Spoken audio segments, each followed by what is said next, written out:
Zdravo, my friends. My name is Pierce, and welcome to my channel, Tales from the Road. Thanks for stopping by. Today, because you obviously clicked on this video, we're going to talk about the beautiful southern Balkan nation of Serbia. Today I'm going to tell you everything you need to know before you go, to make sure that you have the historical context, the practical background, and the inspiration to explore this unique Balkan country. Come along.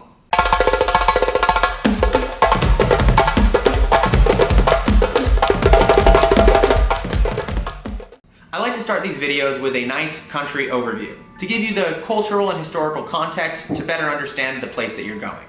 Serbia is a complicated country, with a long and complex history.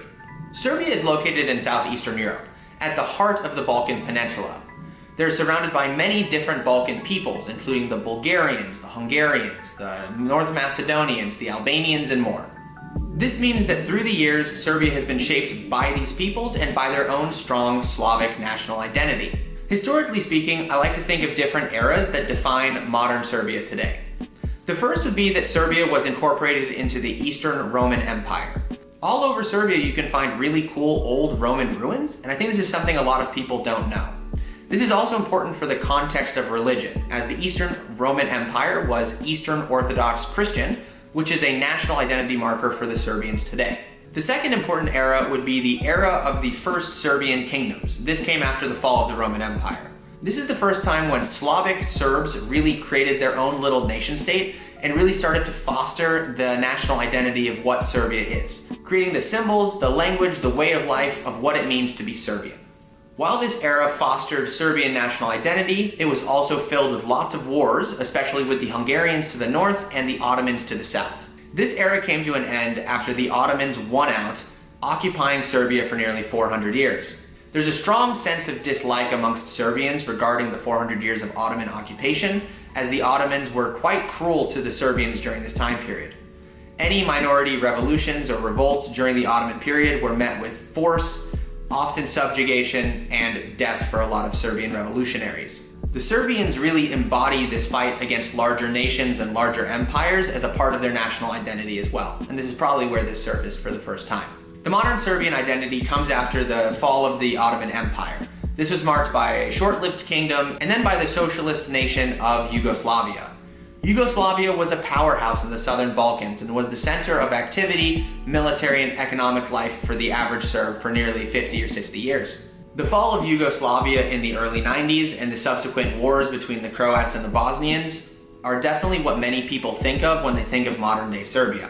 However, since the dark times in the 90s have come to a close, Serbia today is a budding European nation with a lot to offer, a lot of cultural heritage, and a great place to explore. So now that you know a little bit more about Serbia, let's get into the practical information to make sure that you have a fantastic trip to one of my favorite countries in the Balkans.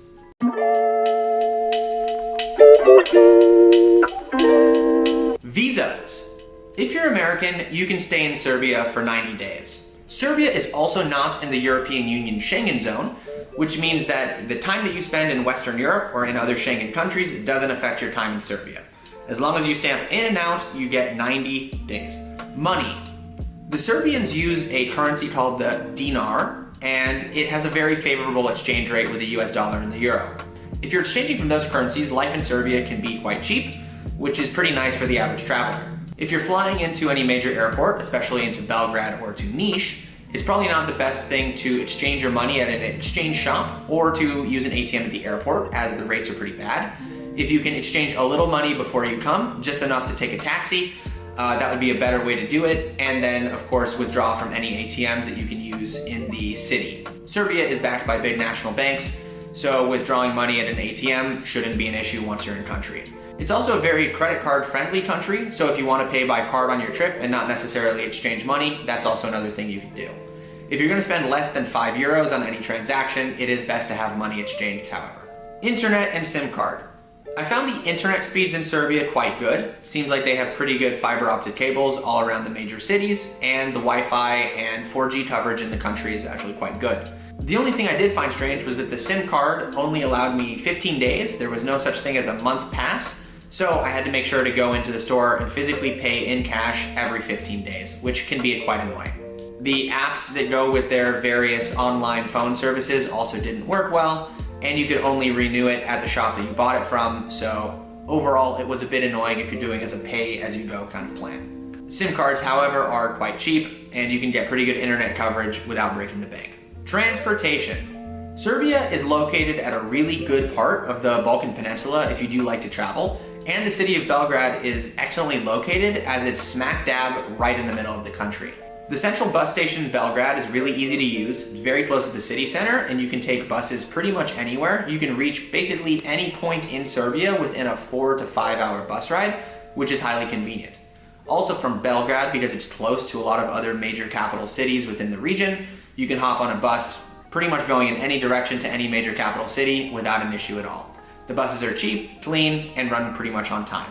Serbia also has a national airline called Air Serbia, so flying to Serbia can be reasonably priced if you can get those tickets, and all of those fly through Belgrade if you happen to stop there on a stopover. Serbia is also notoriously flat, so the distances between the cities are actually pretty reasonable as you're not winding through mountains at any point of time.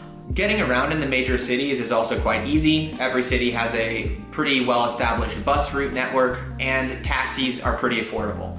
The one major scam that I have heard in Serbia is with regarding taxis, so just make sure to know how much things should cost before you get in a taxi. Make sure that they use the meter, and make sure that someone knows where you are. I have heard bad stories about people getting in taxis from the airport, especially in Belgrade, and being charged 2 to 3 times and then being intimidated into paying that. To make sure that that doesn't happen to you, make sure that you don't get into unlicensed taxis. Don't ever go with a taxi driver that's trying to take you directly out of the airport.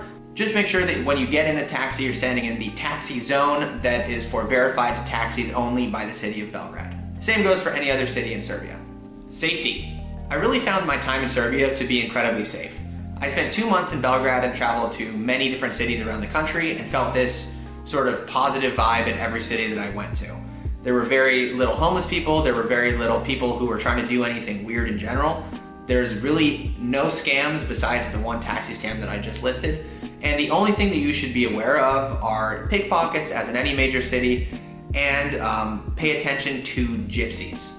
This isn't supposed to sound negative towards gypsies at all, but there are a few scams that gypsies do run that you should be aware of before you go. Sometimes when you're sitting at cafes in Belgrade specifically, small gypsy children will come to you and beg for money. The best thing to do is not to give them money. The rule of thumb when traveling is to never give any children money. If you want to donate to help children in the country, try and find an orphanage or some sort of society that helps children. That's a much better place to give your money. The gypsies run a scam where the children are basically used as child slaves and they're not allowed to go to school and they're forced to beg in the streets. So anytime you give them money, you're supporting that activity, which as a traveler, you should definitely avoid. So let's talk quickly about the language. Serbs are really open people, very friendly and easy to talk to. Many younger Serbs do speak English really well, and traveling in Serbia without speaking Serbian is actually not so bad. The Serbian language is Slavic in nature and comes from the same branch of languages, same as Czech, Polish, Russian, Bulgarian, whatever you have it. One thing that's hard for many travelers in Serbia is that Serbs use the Cyrillic alphabet, meaning the Eastern sort of language set that, for example, Russian is written in, but with their own little Serbian style of writing it. This means that sometimes when you get a menu in Serbia, it can be hard to read. I don't think there's an expectation that you're going to be able to read Cyrillic by the time that you get to Serbia, but with maybe about an hour of practice, you can easily teach yourself to read Cyrillic, not an issue. Some helpful phrases on your trip to Serbia include, of course, hello, which is zdravo. Zdravo, I really like that one, very fun to say. And something nice to say is, of course, thank you, which is fala. Fala. And I think with those 2 little phrases, at least you can say you tried, and I think the Serbians would be pretty excited that you took the time to do that. If you happen to be drinking with some Serbs and you want to, put a cheers up there, you can say živeli, which of course means to life, to friends, to happiness, to health. Probably one of those. Not exactly sure which. Živeli! So now we're going to talk about Serbian food. But first I want to pitch my new channel, Taste from the Road, where I cook some of my favorite foods from around the world on my travels. I just finished cooking an amazing dish called Karađorđeva šnicla, and if you want to see how that's prepared or try it on your time in Serbia, make sure to click the link so you can check that out. Serbian food is really good, and the reason for that is its combination of East and West. Serbia historically was part of Eastern empires, the Ottoman Empire, Western empires, the Austro-Hungarian Empire, for example. So you get a little bit of the mix between the two. You'll find really cool Ottoman influenced dishes such as stuffed peppers and burek, which is a stuffed phyllo pastry with cheese, or desserts like baklava, and from the West with dishes like schnitzel, goulash, and of course dishes with pork, which are inherently not Ottoman because obviously Islamic people from the Ottoman Empire were not eating pork. Some of my favorite dishes in Serbia that I tried during my stay in the country include Karađorđeva šnicla, which I made the video of, and it actually has a really cool backstory. A really cool dish called pljeskavica, which is a large sort of mixed meat patty that's spiced quite differently than a burger and is served on a nice circular bread, sometimes with a nice pepper and cheese bread called orneves. Very, very tasty. Something sweet that I really appreciated in Serbia was a dish called krempita, which is kind of like a Napoleon, so a layer of something crunchy cream, served up with a nice strong Serbian coffee. I don't know if you can find anything better. I can't of course skip talking about Serbian beer, or pivo, which is genuinely quite good, and of course the beautiful hard alcohol that they make there called rakija. It's normally made from grapes, but you can get all different kinds of berries, fruits, and even honey. It's one of the most traditional drinks you can get in the country, and you'll see many old men, easily over 50, waking up and celebrating each day with a nice shot of rakija. Okay, so now we're gonna talk about my top 5 places or things to visit while you're in Serbia. Number 1, you have to go to Belgrade. I think Belgrade is the center of Serbian national identity. It's the center of modern Serbia today, and it's an interesting place to get to know Serbian culture. The city center is beautiful. They have really nice old architecture from the 18 and 1700s. They have a beautiful castle that looks over the Danube River, and they have lots of little neighborhoods where you can have really traditional Serbian food, or you can go have kind of nice coffee in a kind of upscale hipster vibe. The city really has a little bit for everybody. It's truly known for its party scene, its really good restaurants, and its overall friendly vibe. The second thing I would visit in Serbia is the city of Novi Sad. Novi Sad is about 45 minutes to an hour away from Belgrade to the north, and it's easily accessed by bus. The city was built during the Austro-Hungarian times. They have a beautiful city center with really nice sort of Central European architecture. They have a very epic castle that overlooks a river, and it's really just a kind of place to experience the beauty in architecture, the beauty in nature that Serbia has to offer. The third thing to visit in Serbia is to go south, where you can get a little bit more of the Ottoman heritage and a little bit more of the Balkan vibe than you would find in the north, as of course they were not part of the Austro-Hungarian Empire. The city that I went to was called Niš. Very pretty, very well known for their food, and they notoriously have the best burek in the country, that dish I had talked about earlier. The city has a very interesting Balkan vibe and a sort of dark history, as it's close to a concentration camp, as well as hosts something called the Wall of Skulls, which is a wall made out of Serbian revolutionary skulls that the Ottoman Empire created. It's a great place to discover the ancient past of Serbia and to get to know a little bit of the darker side of Serbian history. For something a bit different, you can go all the way to the north of Serbia to a city called Subotica, which sits just below the Hungarian border. There you'll find a beautiful old town with one of the largest synagogues in Eastern Europe. The last thing I would do in Serbia, and this isn't specific to any one place, is to get to know a little bit of the past through the architecture. And I think Belgrade is a great place to start.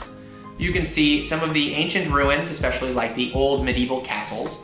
You can see the sort of Germanic style buildings that were built in the 15, 16, and 1700s, depending on which empire it was in. You can see the Ottoman influence through some of the old mosques that are still present in the city. And you can see the remnants of the socialist period, the Titoist period of Yugoslavia, in this sort of 70s style brutalistic architecture that you can see dotted through many of the major cities.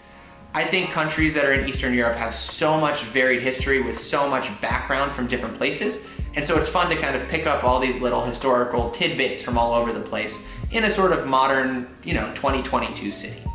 So that's going to be it for Serbia. It's a country with such an interesting backstory in such a particular part of Europe, and it has so much to explore and so much to offer. I hope you guys enjoyed the video. Make sure to like and subscribe and hit the notification bell. Always helps me out. Thank you guys for watching. Hvala.